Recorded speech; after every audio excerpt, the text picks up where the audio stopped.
जब मैं विधवा हुई तो मेरे माँ बाप ने मेरी दूसरी शादी कर दी, एक ऐसे व्यक्ति से जिसका पहले से ही एक बेटी थी और मेरे पास भी मेरी पहली शादी से एक बेटा था।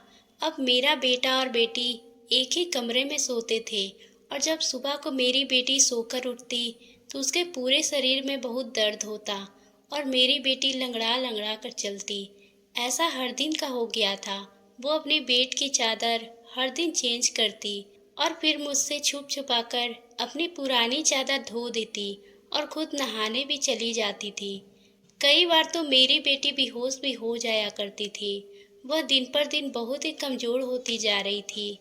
एक दिन सुबह उठकर मैं जल्दी से बेटी के कमरे में चली गई और मैंने जो देखा उसे देखकर मैं शर्म से पानी पानी हो गई। मेरा नाम सरिता है। मेरे माँ बाप ने मेरी शादी 17 साल की उम्र में ही कर दी थी।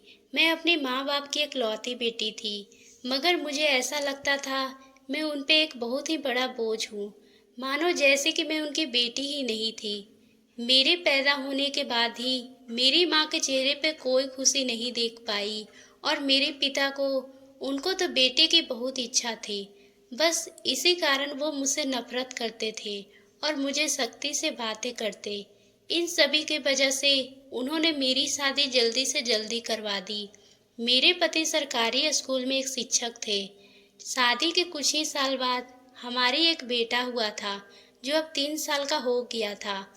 मगर एक दिन विद्यालय आते हुए रास्ते में मेरे पति का एक्सीडेंट हो गया और मौके पर ही मेरे पति मेरा साथ छोड़कर चले गए।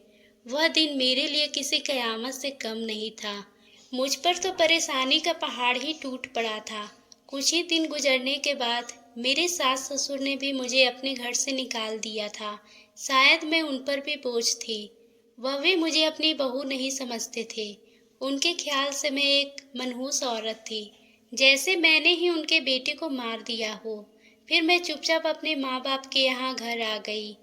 मेरे माँ बाप ने मुझे उस समय संभाले थे और मैं अपने बेटे को सीने से लगाकर अकेले अकेले बहुत रोया करती थी। और कुछ दिन बाद ही मेरे माँ बाप ने मेरी दूसरी शादी करवा दी, एक ऐसे व्यक्ति से जिसका पहले से ही एक बेटी थी, इसलिए हमारी शादी हो गई थी। मेरे बेटे से 2 साल छोटी मेरी दूसरे पति की बेटी, उसका नाम शिवानी था और मेरे बेटे का आदित्य था। हम लोग सभी साथ ही रहने लगे थे और इसी तरह वक्त गुजरने लगा। देखते ही देखते शिवानी अब 16 साल की हो गई थी और आदित्य भी काफी बड़ा हो गया था। कुछ ही सालों बाद शिवानी आदित्य के पिता के देहांत हो गई। वह भी इस दुनिया से छोड़कर चले गए। मतलब मेरे दूसरे पति भी हमेशा के लिए हमें छोड़कर चले गए। उनकी हमेशा की तबीयत खराब रहती थी। उन्होंने तरह तरह की बीमारियां घेर रखा था, लेकिन उनकी बीमारियों के साथ साथ जैसे तैसे गुजर बसर हो रहा था। उनके जाने के बाद मानो जैसे घर की रौनक ही उड़ गई थी। हमारा अपना घर था, इसीलिए किराए की चिंता नहीं होती थी और मेरे घर में ही किराने की एक छोटी सी दुकान थी। एक दिन जब हम लोग सो रहे थे कि अचानक बहुत जोर से आवाज आई। मेरा तो दिल ही बैठ गया। मैं घबरा गई और डर भी गई थी। मैंने देखा कि आवाज तो आदित्य के कमरे से आई थी। मैं उसके कमरे की तरफ दौड़ी। उसे देखकर मैं हैरान रह गई। कमरे की छत ही गिर गई थी। ये देखकर मैं घबरा गई। जब मैं करीब गई तो मैंने देखा कि आदित्य वही नहीं था। वह बाथरूम जाने के लिए ही उठा होगा, इसी वजह से उसकी जान बच गई थी। मैंने भगवान को इस पर धन्यवाद किया। यह तो अच्छा हुआ था कि आदित्य को कोई चोट नहीं आई थी। अगर उसको कुछ हो जाता तो मैं अपने स्वर्गवासी पति को क्या मुंह दिखाती। लेकिन अब हमारे पास इतने पैसे नहीं थे कि मैं उन रूम को दोबारा बनवा सकती। हम लोगों की मजबूरी थी, क्योंकि हमारे घर में बहुत ही कम कमरे थे। इसलिए मैंने अपने लिए बिस्तर रसोई घर में ही डाल दिए, क्योंकि एक चारपाई पर 2 लोग बहुत मुश्किल से सो पाते थे। और कमरे में दोनों बच्चों को सोने के लिए कह दिया, क्योंकि बाहर तो बहुत ही ज़्यादा सर्दी थी। आदित्य नहीं सो सकता था। अब वो दोनों एक साथ कमरे में ही सोते थे। मजबूरी थी, क्या कर सकते थे। एक घर में तो दुकान थी, और मेरे पति ने तो सिर्फ 3 ही कमरे बनवाए थे। यूँ हम तीनों लोगों के हिसाब से कमरे ठीक थे, लेकिन एक कमरा दुकान के लिए तो ज़रूरी था। क्या कर सकते हैं, गुजारा तो करना ही था। एक दिन मेरा बेटा बेटी कमरे में सोए हुए थे और सुबह सुबह कुछ ऐसा हुआ कि मेरे होश ही उड़ गए। आदित्य तो सवेरे उठकर नाश्ता करने भी बैठा था, जबकि शिवानी अभी तक सो रही थी।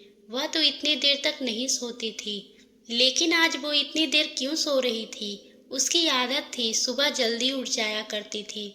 मैंने उसको आवाज़ दी, लेकिन फिर भी वो नहीं उठ सकी। थोड़ी ही देर बाद मैंने उसके कमरे में जाकर देखा तो पता चला कि वो बेहोश हो चुकी है। मैं बुरी तरह से घबरा गई थी। उसको क्या हुआ है? मैंने फौरन ही अभिषेक को बोला, पास ही के डॉक्टर के घर बुलाओ। घर पर डॉक्टर आया तो डॉक्टर ने कहा कि लड़की काफ़ी कमज़ोर है, इसे भारी काम मत करने दीजिएगा, बस आराम ही करवाना, फल दूध और अच्छा खाना ही खिलाइएगा, ये जल्दी ही ठीक हो जाएगी। जब शिवानी होश में आई तो उसके पास गई और उससे पूछा, तुम्हें क्या हो गया था? तो वो कहने लगी, बस ऐसे ही बैठे बैठे मुझे चक्कर आने लगे थे और मैं बेहोश हो गई। मैंने अपनी बेटी से कहा, तुम आराम करो, मैं तुम्हारे लिए नाश्ता बनाकर लाती हूँ। जब मैं नाश्ता लेकर आई तो मैंने आकर देखा वो अपने कमरे में नहीं थी और कमरे में चादर भी नहीं थे। वो उस चादर को धोने बैठी थी। मैंने उससे पूछा, तुम ये चादर क्यों धो रही हो? तुम्हारी तबीयत खराब है, तुम्हें मना किया था ना काम नहीं करने से, और डॉक्टर ने भी तुम्हें आराम करने के लिए कहा है।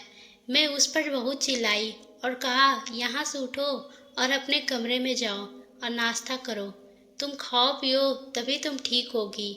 उसने कहा, नहीं, मुझे ये चादर ज़रूरी धोनी है, बिस्तर पर बिछाने के लिए हमारे घर में एक ही तो चादर है।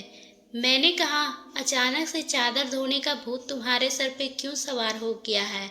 इतनी तो चादर गंदी नहीं